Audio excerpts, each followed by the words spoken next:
Anthony Michels from the Netherlands, and today I would like to talk with you about the Ukraine situation and particularly how it relates to our theme here at Real Currencies, namely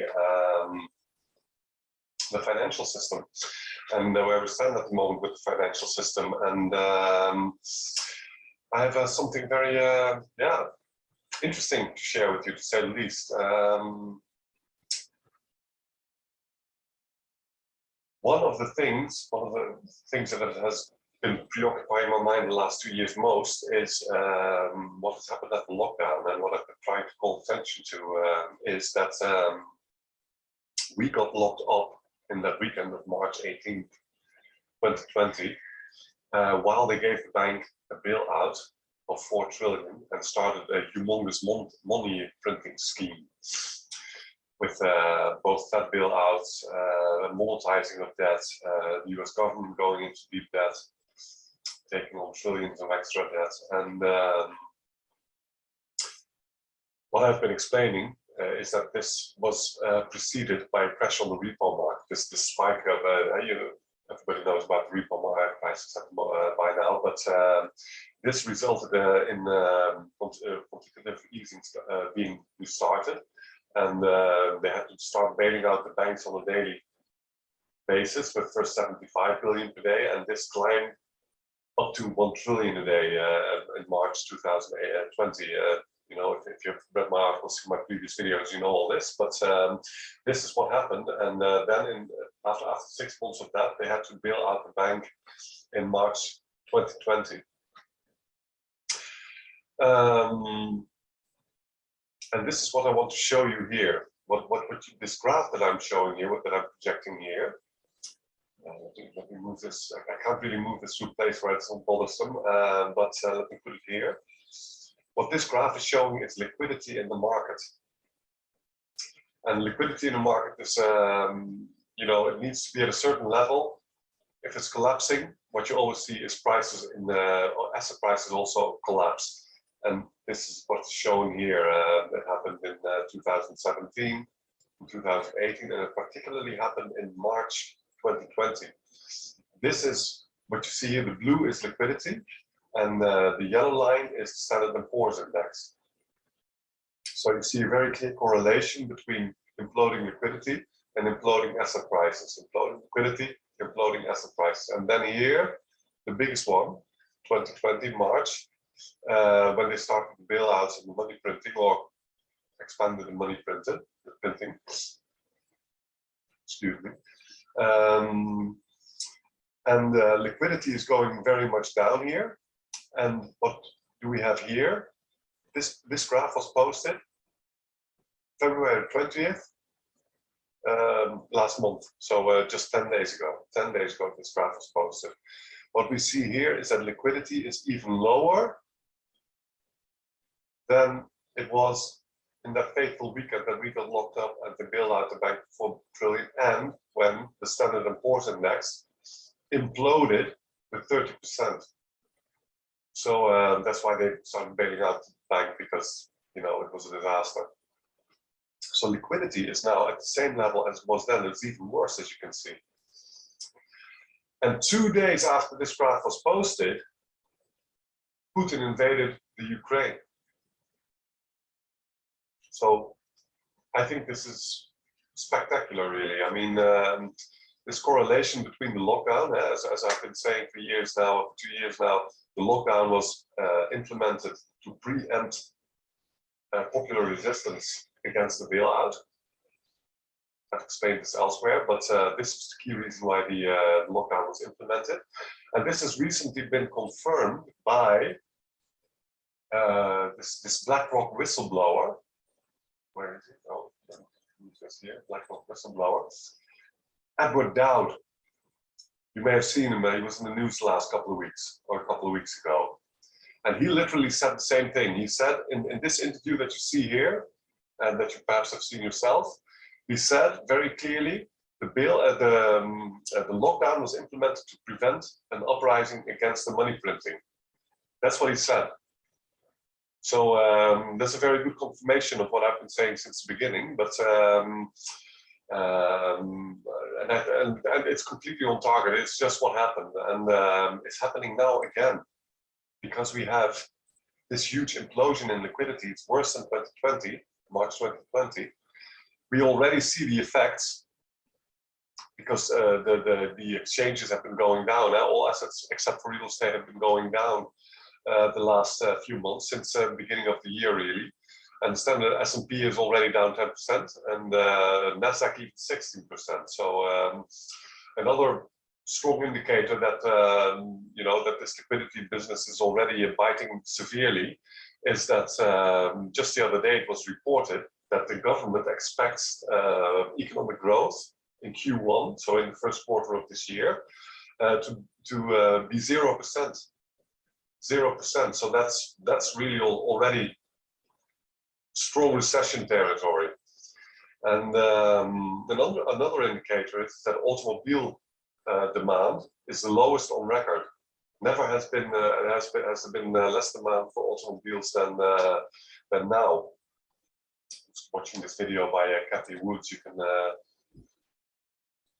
look it up. The $2.8 trillion by Cascades Academy. So this year, this is an instructive video exploring the car market, and it's looking very, very grim actually. So what we're seeing here is disastrous, and what's so incredibly important to understand is that this money printing that was started in March 2020 was because of this liquidity crisis.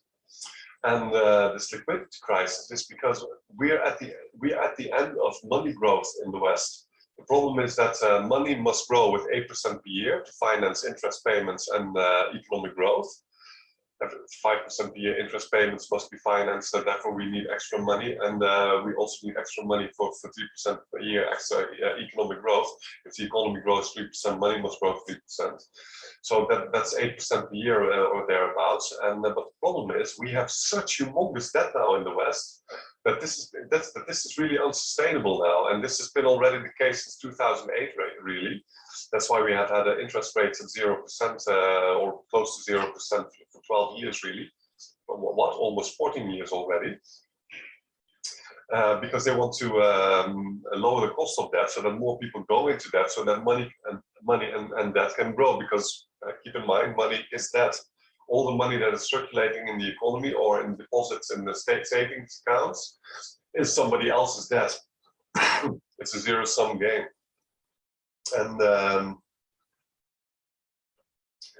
this is not just a recession that we're now facing. What the real issue is that they can't have money grow fast enough anymore, and we can't afford more debt. That is the key issue. And what we see here with this liquidity crisis that is now ongoing and has been ongoing since basically the end of the year. So there's a very clear correlation again, and also with this 0% economic growth that is now expected in Q1. This liquidity crisis, this is as bad as this one is here. So either a crash is coming, or there's going to be another bailout. It must be one of the two. The last time in 2020 they bailed the bank out, because the real issue here is, I can't stress this enough, the debt bubble is exploding. There's so much debt, we can't grow anymore with more debt, and at the same time, debt levels with the key players, including the US government, with 130% of GDP debt, is unsustainable, and we're in a debt crisis. That's what this is. This is not just another recession. No, this is a debt crisis. That's what this is.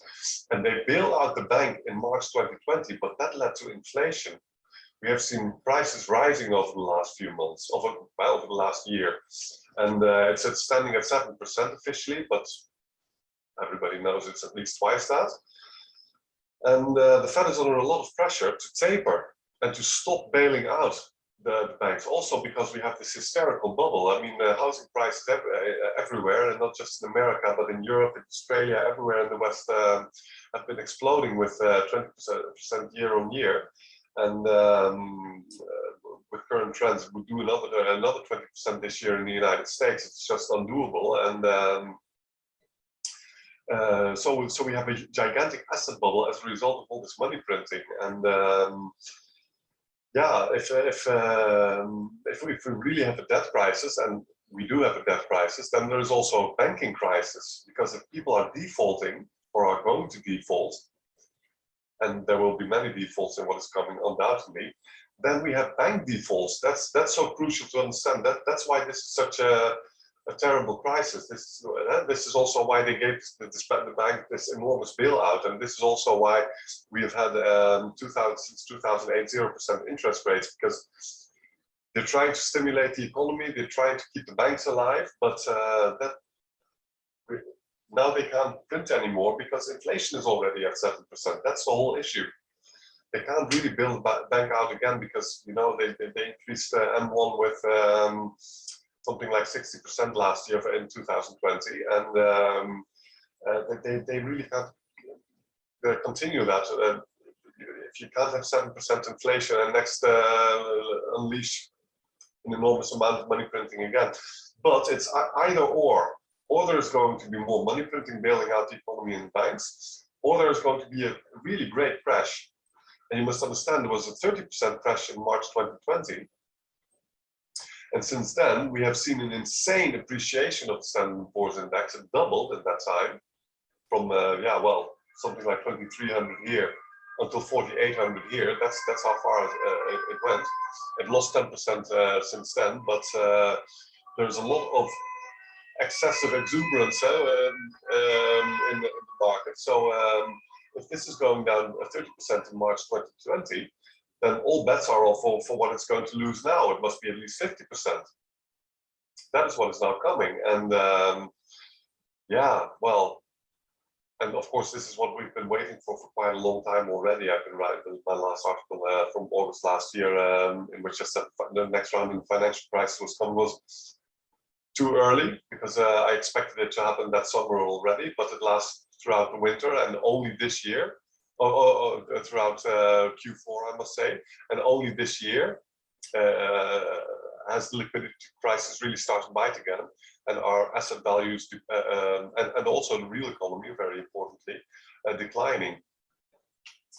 And also this link between the Ukraine and this liquidity crisis, especially after we had this one-on-one link between the lockdown 2 years ago now exactly, and the fact that this graph is posted 2 days before the Ukraine invasion came.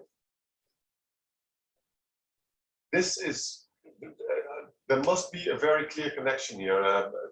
It's not as clear as it was perhaps to me anyway, as it was to me in March 2020, because I reported on this real time. I mean, everyone talks about 2 years after the fact, but I reported on it real time. At the time, in March 2020, I was saying that this was that the lockdown was to preempt resistance against the bailout, and I've worked this out in later articles. But now we see a continuing situation, because 2 years later, money must grow 8%. So the bailout that they gave here in 2020. Yeah, has worked its magic and is now no longer, enough to keep the market liquid enough. We see a huge liquidity crisis here, which is obvious, and we see its effects in the markets and in the real economy. So Ukraine is invaded by Putin. So let's talk a little bit more about the Ukraine, because the situation there is obviously disastrous. Not so much in terms of what Putin is doing. I mean, whatever you think of what he's doing, the damage for now is really very limited, and there's been great restraint by the Russians. And I think there are many correlations between the immense propaganda onslaught of the last week and of what we saw with COVID. The absurd lies, I mean, and the enormous hysteria. There's a very hysteric tone of voice in the propaganda, and very reminiscent of COVID. And also the two camps, the division in the two camps that you see. These people, that were calling critics of the lockdown COVIDiots and corona deniers and virus deniers and what have you, anti-vaxxers. This defaming of the opposition, you see that now also. That people are being called a traitor if they want to nuance the situation in the Ukraine, and especially pointing at the American role in it all, because obviously, as I've also been analyzing on real currencies on the blog, is you know, this is a spiel by America, and mainly to keep Europe under control, because they couldn't care less about the Ukraine. They've thrown Ukraine to the dogs. They have invited this because they have been demanding a NATO membership for the Ukraine, which was utterly unacceptable for Russia, and which Putin has maintained very clearly for at least 15 years now, even long before Maidan. So that the Ukraine could never enter the NATO, and that this was utterly unacceptable to Russia, must have been completely understood in Washington, especially because they have every right to say that, because this NATO expansion during the 90s and 2000s was against what they have promised Russia, and also if the NATO Ukraine enters NATO, then American nukes will be stationed in the Ukraine, and they will be only 400 kilometers away from Moscow. And this basically gives America nuclear primacy, what they call nuclear primacy, where they would then be in a position to launch a nuclear first strike. And I'm not making this up. This is all the grand strategy behind it all. They would be in a position to create a nuclear first strike without having to fear a nuclear revenge strike. Because if you strike first, you disable all the launching platforms, and you have a decisive advantage, especially if your nukes are so close by. And that is the main strategic situation that Putin is addressing with this invasion of the Ukraine. And America demanding this from Russia, yeah, was insane, and an incredibly aggressive stance, and a brutal stance. Let there be no doubt about it. What America did in the Ukraine is insane. By all laws of realpolitik, as they say in German, realpolitik, real politics, realistic politics, and history of great power rivalry and of great power diplomacy. You have to accept each other's legitimate security interests, and if you don't, then there's going to be war. I mean, this is normal. This is the way it works. And what America has done is provoking this assault by Putin, because they simply cannot allow these American nukes in the Ukraine. It's as simple as that. So America is to blame for the invasion, and looks very bad also. And this is not in the West. There's a lot of hysterics now, and you know. As usual, when there is such a media onslaught, it looks strong, kind of strong, because you have all these talking heads blathering about it, and the weaker-willed people, the people who are still wearing masks, the idiots, they just parrot whatever is on TV, and it creates a very nasty atmosphere in society. But in the rest of the world, you can bet that in China and in Russia, but also the Muslim world. Even in large parts of Latin America, many people will realize that America was the aggressor in the Ukraine, and that Putin has been provoked for 20 years, and that he's now finally putting a stop to it. So Russia is not quite as isolated as people may think at all. And also the sanctions that are now being implemented by the United States,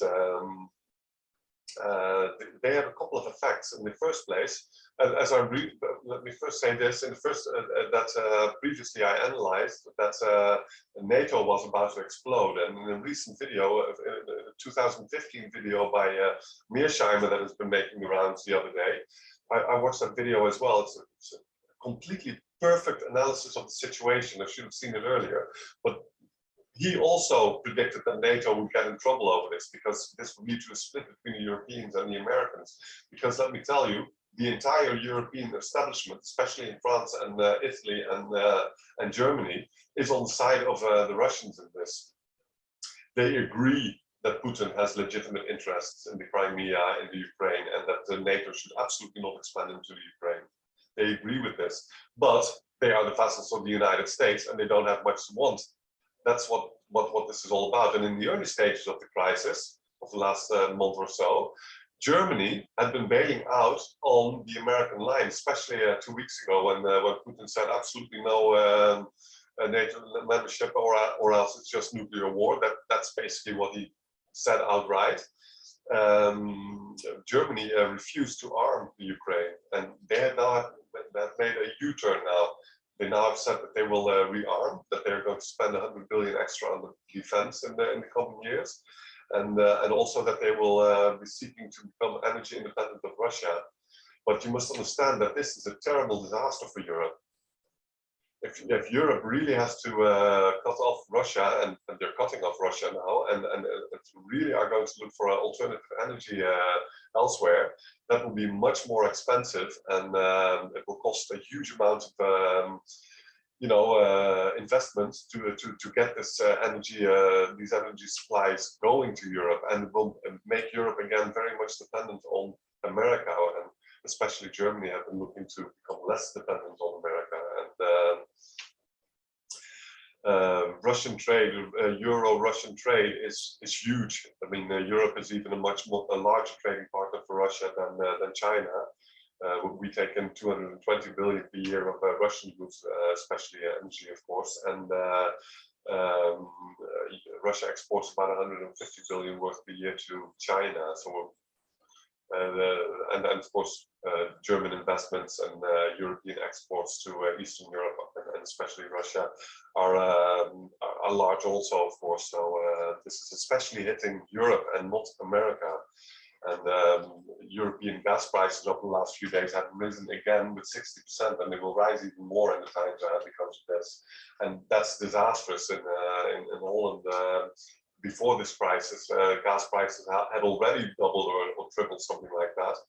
And people in social security, the old people, they have 1,000 per month, and they were already paying 300 per month for energy.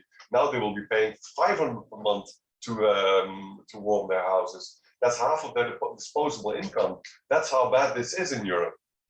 And not in America, but it is in Europe, and this is disastrous, and this will continue even when Germany has made this U-turn now. This will continue to have a very grievous effect on American-European relationships and relations, I must say. And this will be a continuing trend. Once more, the Americans have been trying to boycott the Russians on SWIFT, and they have not been able to convince Germany and the Europeans to entirely kick off the Russians, but they have made it a lot more difficult, especially for seven of their biggest banks. So, and this is important also in terms of what is happening here, because I'm not talking about this for nothing. Why is this important? Because you may know that the World Economic Forum has been, you will definitely know that the World Economic Forum has been playing war games and doing exercises concerning cyber attacks on the financial system. And also, Jerome Powell has said that cyber attacks on the financial system are the biggest threat to the financial system. Recently, Christine Lagarde of the European Central Bank said the same thing. So, this is clearly a meme that they're driving home. Of course, they'll be behind the cyber attacks themselves, and let there be no doubt about it. But and the World Economic Forum was doing exercises with these things. But one of the results of this war game of the World Economic Forum was that Russia would actually leave SWIFT, and that they would start a central bank digital currency of their own. So there again, you see a very, very clear link to what is happening here, and pushing Russia out of SWIFT clearly already was the agenda. And not only that, Russia is well prepared for this. Okay, the sanctions are very hard on them. I mean, the Russian exchanges dropped 50% of their value, 50%. So that's basically the kind of pressure that we're expecting here in the United States as well. And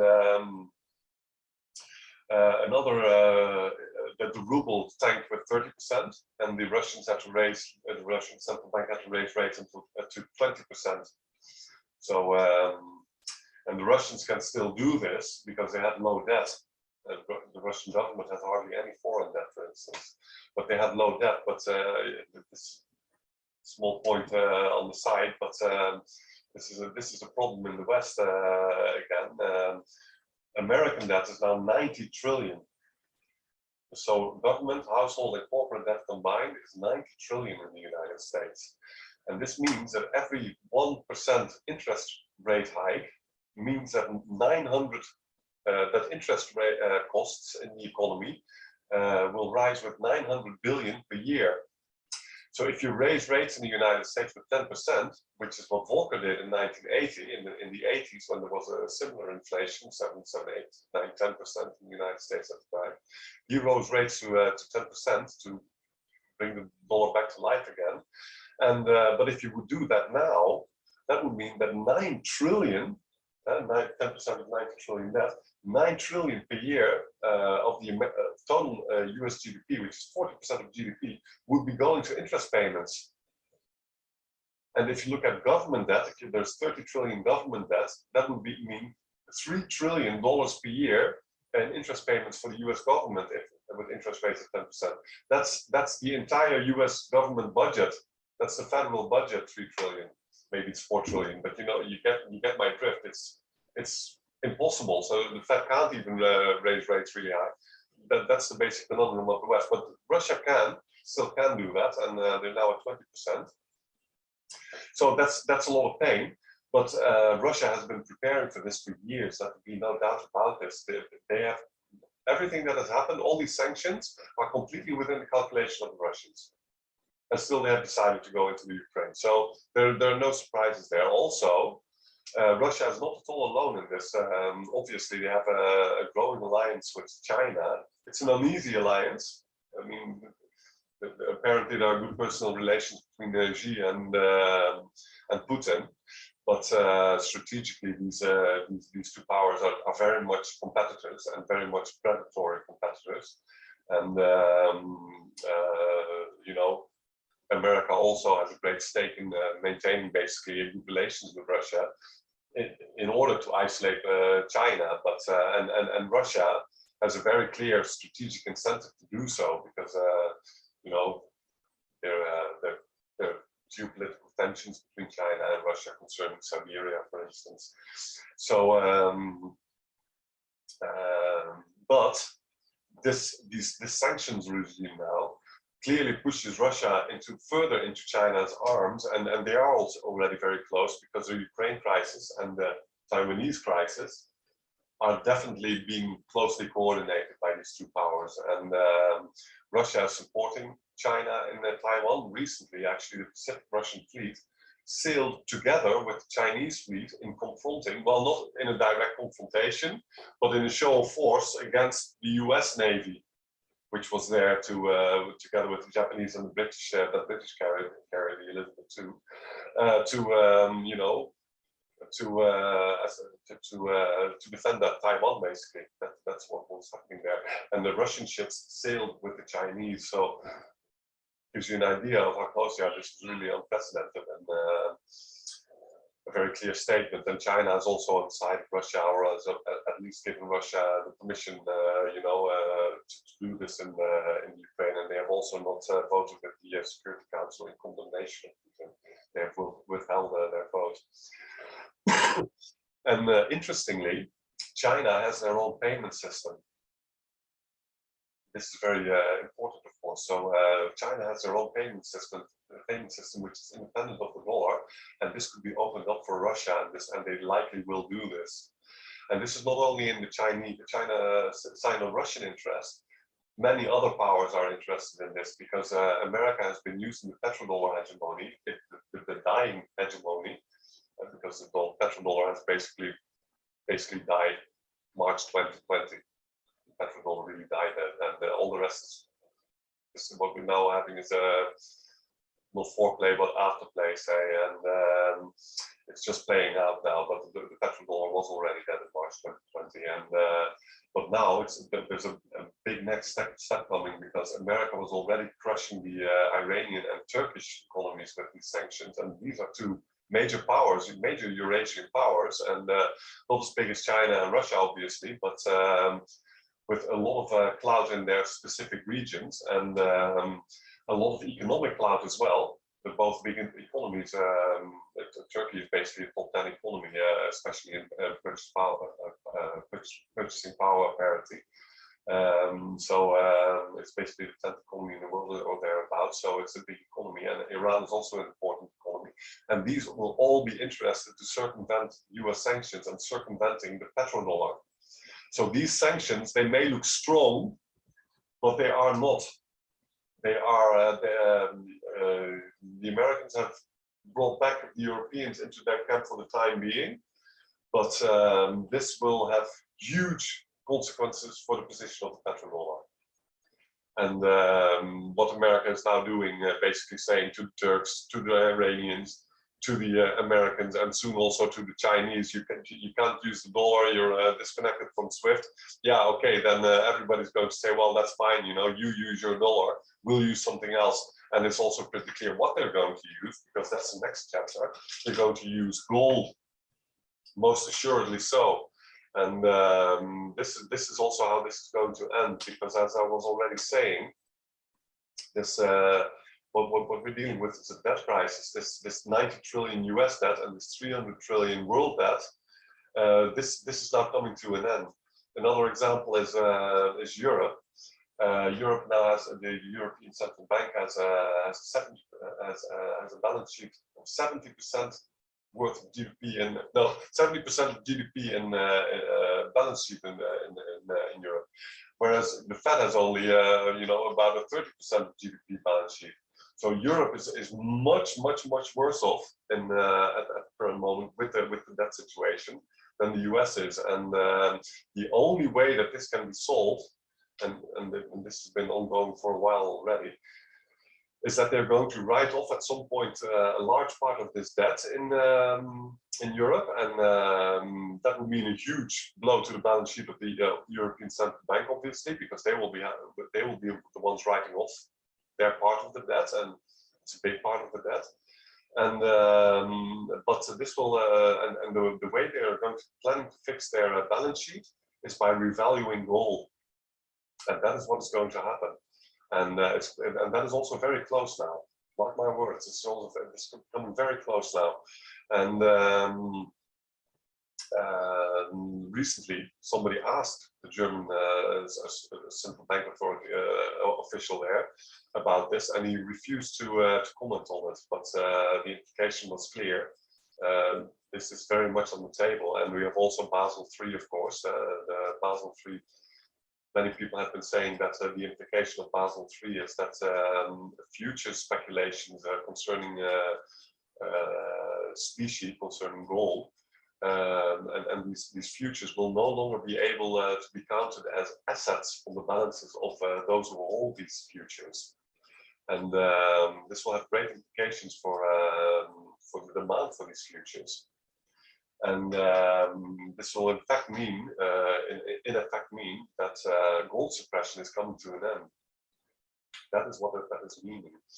So we all know that the Fed 50 years now has been keeping the price of gold low, but the Fed is at the end of its reign as a world's hegemon, monetary hegemon, and with their demise, gold suppression is also going to end. And both Russia and China have for a very long time been accumulating this gold, and all this is going to materialize not long from now, because this crisis and this relation, what I've been pointing out, between first the lockdown and bailouts in March 2020, preceded by this liquidity crisis here, and that we now have this liquidity crisis again, even worse, and that at the same time the Ukraine is being invaded. That is not just no coincidence. The way that that these sanctions are going to blow back against America, because the basic trends, the key issues, the key geopolitical issues, are the implosion of the debt bubble, which is where we're at now, and the end of American hegemony. These are the two things. The end of American hegemony you see in the Afghanistan debacle. You see it in the way that they look so weak against Russia, China vis-a-vis Taiwan. You see it now in Ukraine. You know, I mean, the Russians have just put an end to any more NATO expansion. That's now off the table, and we're now facing a new Cold War, basically. And probably there's going to be some sort of solution, because I don't think that is exactly how this is going to end. But these two basic geopolitical trends, the destruction of American hegemony and the end of the debt bubble, the coming deflation of the debt bubble, these are the key geopolitical issues, and far too few people are sufficiently aware of this, but this is what drives everything.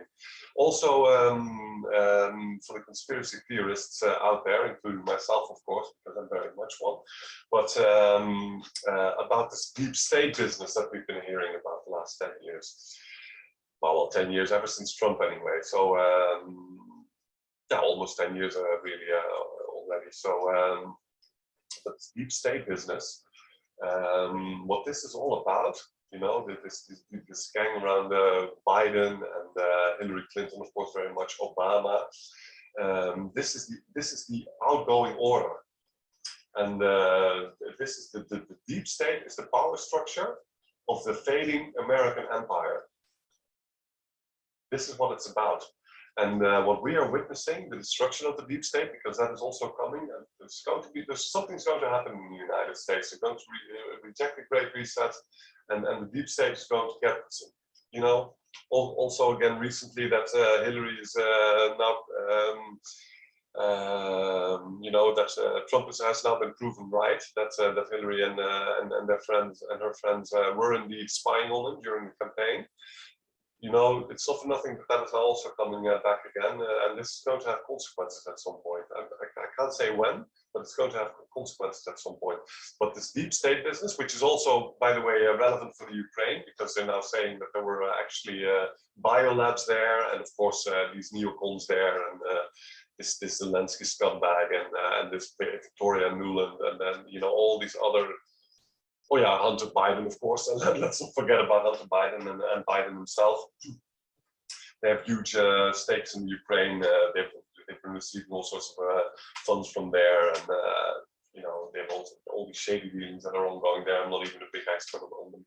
But what I'm saying here is that is the deep state. The deep state is not the New World Order. That is the old power structure of the fading American empire, and it's going to be cleaned up.